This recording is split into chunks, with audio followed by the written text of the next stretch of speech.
Alright, this is the example video for the evolutionary algorithm that will turn a list of variables, like this one, and it will generate an equation that makes these variables make sense. And it goes answer, variable 1, variable 2. In this case, you can use any number of variables of any size.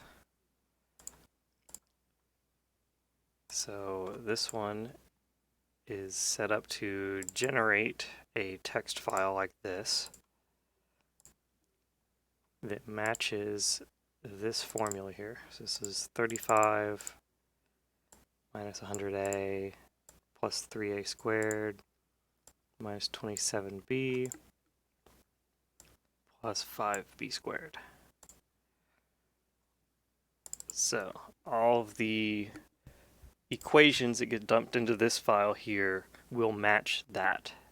So that's the data we're using to grade the equation that the program generates. So when we set it to run, it starts dumping out every new generation. Whenever it finds a new best equation, it prints it out and it prints the accuracy. You can see it's already a 99% accuracy. You can see the CPU usage just totally maxes out because it's multi-threaded. I have 16 threads running right now.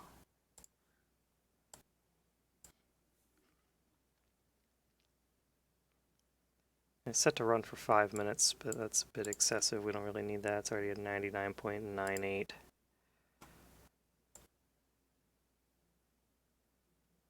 You can see the equation it's generated down here, 34.65 right now, and it should be a 35 minus 100a, that's a minus 99.95a, plus 3a squared, it's at almost 3a squared, minus 27b, minus 27b, 5b squared, 5b squared. Keeps getting more and more accurate. Well, it seems to kind of have paused a little bit, but it should still improve every now and then. Yeah, I just did another one.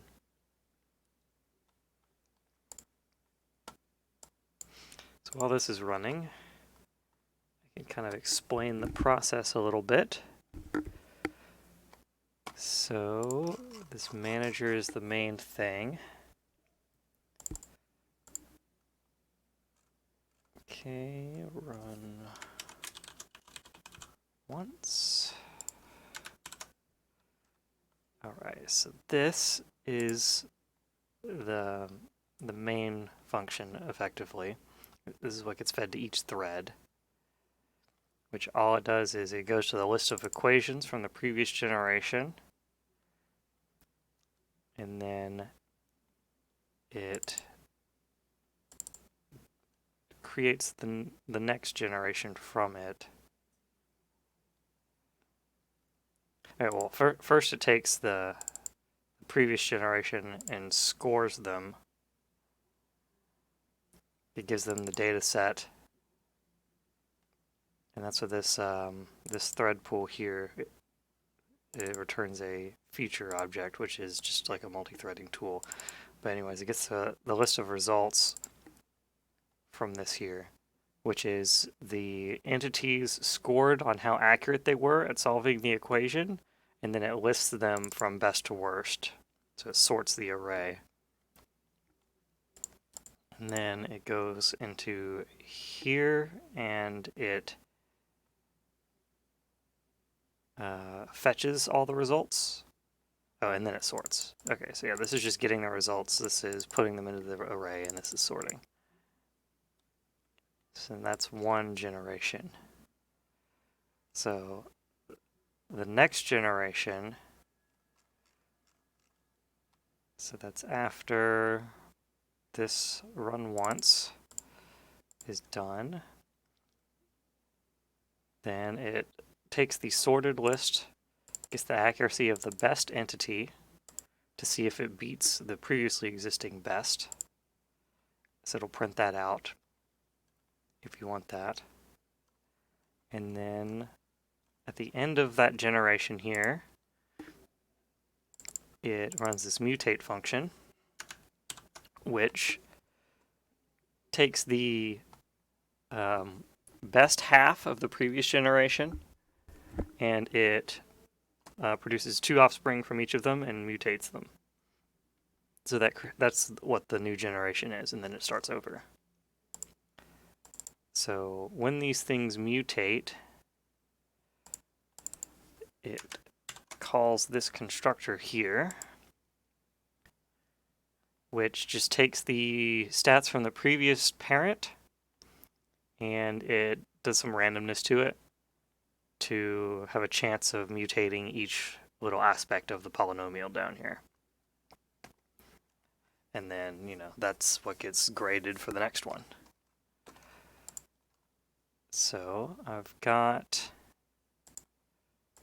all these different constants that I have defined so that I can manipulate how things run. I've got the mutation rate.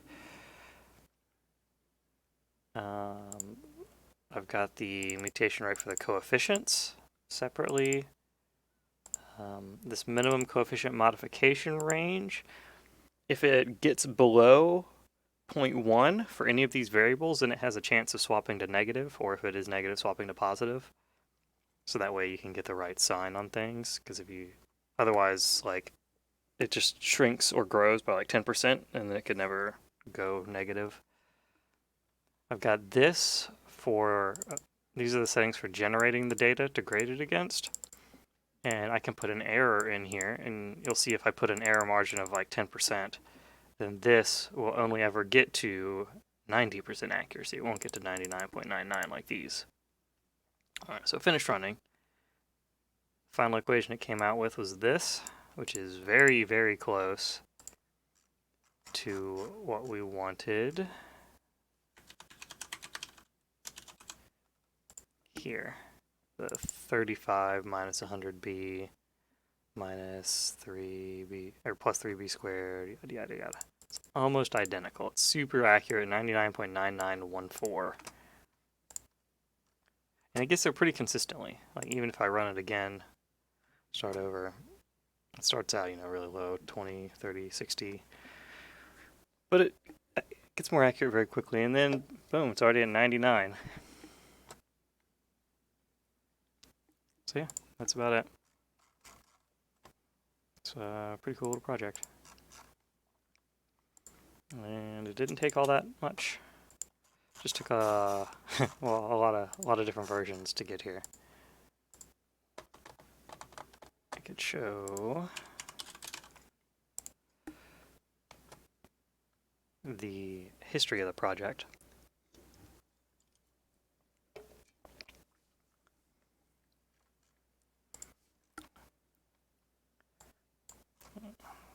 Which this is the source code repository for it. And I can see my changes all the way through it all.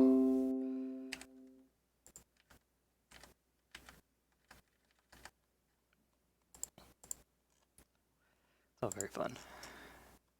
But yeah, that's it.